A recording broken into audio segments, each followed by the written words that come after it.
I'm a scientist, and scientists like to understand the world around them. And because I'm a medical scientist, I like to understand diseases and how diseases work and how we can treat diseases. So we're here to talk about a Cinderella disease. What is a Cinderella disease? Well, it's not a disease where you wake up with glass slippers on. No. Cinderella, you know, is somebody who was important, but she was ignored. She was neglected, wasn't she? She was left in the kitchen, and her sisters all went to the ball. A Cinderella disease is a disease that's important, but we tend to ignore it, or people don't know about it. Let me show you an example. Hands up if you've heard of cancer. Me. Terrible disease. Hands up if you've heard of heart disease or stroke. Yes. Hands up if you've heard of COPD. Yes, not very many of you. Can you see why it is that COPD is a Cinderella disease? Hello. In this health sketch, we want to talk to you about COPD. COPD stands for chronic obstructive pulmonary disease. It's a bit of a mouthful, but it makes sense when you break it down. Chronic describes how it doesn't go away. Obstructive describes the way it makes breathing difficult, and pulmonary disease means it affects the lungs. Around the world, COPD is becoming more common. In COPD, inflammation over time causes permanent damage to the airways and air sacs of the lungs. The airways become inflamed, swollen, and filled with mucus, obstructing the flow of air. The air sacs lose their structure and sponginess, so they can't fill and empty as easily, making the exchange of oxygen and carbon dioxide difficult. Here's an important graph. It looks difficult, but it's not. Okay? As you go up the y-axis, your lung function is getting better. As you go along the x-axis, you're looking at age. What age are you folks at just now? 10, 11. Can I get a volunteer? Right, you first up. Show me where you are on the graph then. What is 10? Show me in the graph. Where would that be? Okay, so go up the way until you hit the blue graph. Oh, and you are about what percentage? 50. Yeah, so right now, thank you very much, your lung function is 50% of its maximum of what it could be. And I've got good news for you. As you get older, to about the point of 25, it's going to get better. It's going to double in how good it is.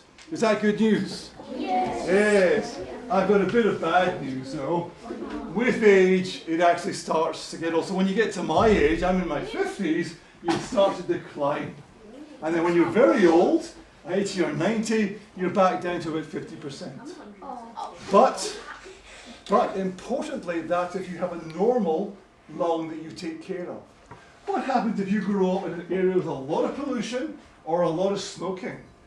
Well, if you look at the curve, can you see that you're okay up to about 25, 30, and thereafter it declines or it reduces, but even faster than the normal lung. Can you see that?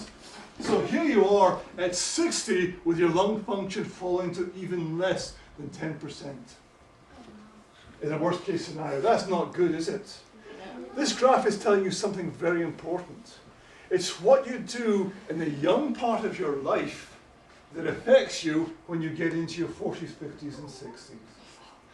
So who's the best person to take care of your lungs? You when you're young. If you take care of your lungs, you should be on the better curve when you get older. What, I wonder, is one of the main causes of COPD? The video told you. Smoking, okay? This is a lung from somebody who's normal. Very sadly, they've died, which is why we're looking at the lungs, but they didn't die of lung disease.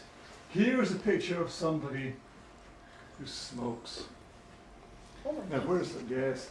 Now, if you smoke 10 cigarettes per day for a year, we'll come to you in a moment, that's how much tar would be in your lungs after the year. How would you like to have that tar in your lungs? I've brought in with me a packet of cigarettes. Right, we don't bring those into school normally, do we? But I've got a special syringe, and with my syringe, I'm going to extract out all the nicotine from this packet of cigarettes. Can you see that brown Because I'm a very clever scientist. See, scientists can do wonderful things. So we've designed a syringe that takes out all the tar and all the nicotine from this packet of cigarettes. Now I'm going to need a volunteer.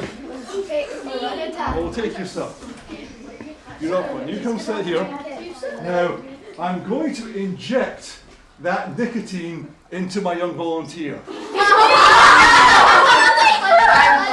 Kelly's gonna turn You into did not you a volunteer. Do you think I'd be allowed to do that? No, the teachers wouldn't be happy. Your parents wouldn't be happy. So we're going to pretend. Is that better? Are you happy? Let me see your arm. I like it when he was.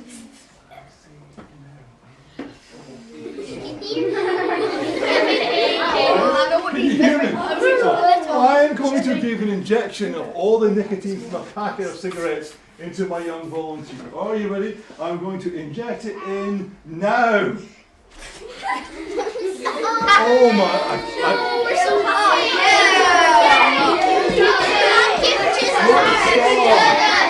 A round of applause. That deserves a What was your name? Kelly, very sadly, ended up dead on the floor. If you take, listen to me, if you take all the nicotine from a packet of cigarettes and inject it into somebody, it's enough poison to kill you stone dead.